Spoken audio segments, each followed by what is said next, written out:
A new international study has found climate change is reshaping our northern lakes. Researchers, including those at UMD, have found our shorter, warmer winters are thinning ice, delaying freezing, and speeding ice out. The effects are most dramatic in the Arctic, where much of the sun's light arrives while lakes are still frozen, making even small ice changes ripple through ecosystems. A UMD biologist believes winter has long been overlooked when it comes to lake science.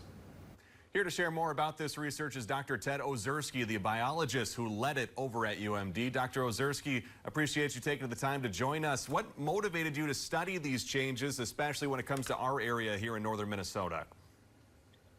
Well, lake scientists don't really know very much about what lakes do under the ice. So I was really interested, and my colleagues were interested in seeing what happens when lakes are frozen, when we can't really study them using normal methods that we use to study lakes.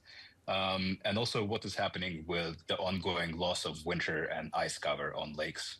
And now are our Minnesota or Northland lakes being affected by these changes that you were researching? As we're losing ice cover, our lakes are warming. The ice cover period, of course, is getting shorter.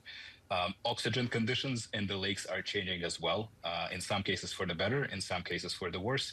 And lakes are also getting more productive, which in some cases means more fish, so better fisheries, but in some cases can mean more algal blooms, which are not something that we like to see in our lakes. And do you think certain species of fish or living organisms in our area are especially vulnerable when it comes to the near future?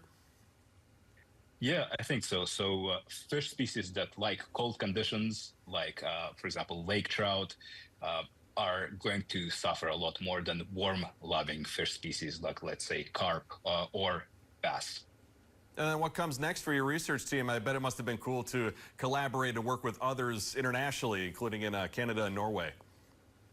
Yeah, we're looking forward to testing some of the ideas that we proposed in this research with sampling all over the Northern Hemisphere, so throughout Northern and Central Europe, in Canada, and in the U.S. Very cool. UMD professor and biologist Dr. Ted Ozersky joining us here on First Alert at 4. Dr. Ozersky, thanks for sharing your research with us and our viewers on this Tuesday. My pleasure. Thank you for having me.